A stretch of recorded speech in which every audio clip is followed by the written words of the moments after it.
کریں دے اللہ تبارک و تعالی انسان دا جنت دے اندر ایک درجے کو بلند فرما چھوڑیں دے۔ تو میرے دوستو، میرے آقا کریم علیہ السلام نے ارشاد فرمایا بڑا ضروری مسئلہ سجدہ کرن دے حوالے دے نال یہ بہت ضروری ہے۔ دوستاں کو دے دے ہون دے نمازی ہیں لیکن تھوڑا جہا وقت کاٹ کے یار کم از کم آخری میرے جملے ہیں پہ تو میرے دوستو میں ہاتھ بات کے دیکھو نا، یہ نہیں کہ بندہ کول کھانے دا انتظار کرے کہیں ملے کتھا دے کہیں ملے کوئی کتھا ہوں دے، بندہ وقت کٹ کے کوئی نہ کوئی بندہ عالم دین کو لوان کے یار میں کچھ شریعت محمدی دے مطابق نماز دا طریقہ تا سکھا چاہ۔ حضور نے ارشاد فرمایا کہ اللہ پاک نے میں کو 7 حجیں دوتے ہیں سجدہ کرن دا حکم دیتے۔ محترم و مکرم جس وقت اسا سجدے دی حالت دے اندر وڑنے تو پھر دو سارے قدم ہو گئے، پھر سارے رو گوڑے ہو گئے، اور پھر دو سارے ہاتھ ہو گئے، اور پھر ساری پیشانی تے پیشانی دے نال سارا نک ہو گیا۔ اس طرح سجدہ کرنا ہے۔ بعض دوستاں کو ڈیٹے سے ان 5 وقت دے نمازی لیکن جس وقت سجدہ کرے سے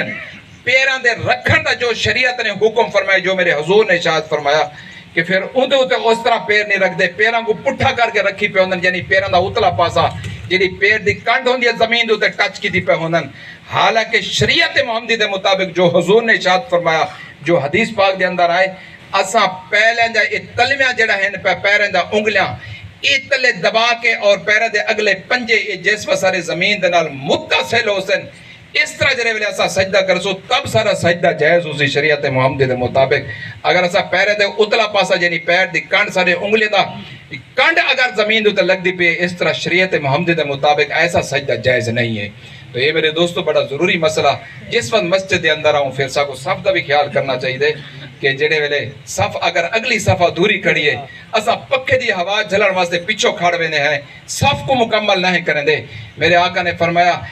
ایک قدم میں کو بہت زیادہ محبوب ہے، جہاد کو بھی زیادہ محبوب ہے، اللہ دی ذات فرمائے دیئے جڑا بندہ صف کو پر کریں دے۔ حضور نے فرمایا کہ جڑا بندہ ایک صف کو پر کریں دے، خالی جا کو پر کریں دے، اللہ تبارک و تعالیٰ دے اتنا ہی بندہ قریب تھی میں دے۔ اللہ دی ذات انہیں معاملات دے اندر بہتری فرما دیں دیئے۔ جنہیں میں مسجد دے اندر گیا صف دا خیال کیتا ہے، ایک تا صف ساری سدھی ہونی چاہیے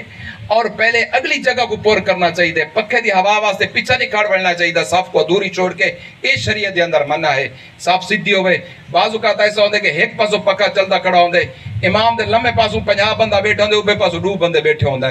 یار اگر اس طرح اگر اسا 100 ون کے گنو اسا ہی میں برداشت کرے سوں ون کے کلو سے بندہ گنو تو صرف 2 سے 7.5 کلو دا وٹا ساڑھ کے تو آسو یار کلو پیدا رکھ لو مہنگے میں اسا کیا آسوں وہ کیا آسی یار بات تک 2 سے تا دیڑی تے میندو تا گزارا کر مثال بھی دینا اسا سو یار اندے برابر کر اتھا سا برابری دا تقاضا کریں دے ہیں اللہ دے گھر دے اندر آکے اللہ دی بارگاہ دے اندر اتھا سا کیوں نے برابری دا تقاضا پورا کریں دے تو ساکو سب برابر ہونی چاہیے۔ ایک امام دے سجے پاسو بھی یا کھبے پاسو، اگر سجے پاسو 2 بندے کھڑن تو میرے محترم مکرم پھر آمر والا بندہ ہوندے کھبے پاسو کھڑ ونجے تاکہ صف ہر پاسو برابر ہونی چاہیے۔ ساری زندگی گزر گئی، ڈاڑھا چچا تھی گیا، قبر دے دانے جا کے پہنچے ہیں، اجا ساکو مسجد دے وچ صف دے اندر داخل ہونے دا طریقہ دا ہی پتہ نہیں۔ سنت مطابق میرے محترم مکرم ساکو نماز دے اندر داخل تھی ہونا چاہیے۔ بالکل وقت پورے ہو چکے ہیں۔ اللہ پاک کے چند جملے جو میں شریعت محمدی اور مسائل بیان کیتے ہیں اللہ دی ذات حضور تے مقبول فرماوے۔ آمین و آخر دعوانا ان الحمدللہ۔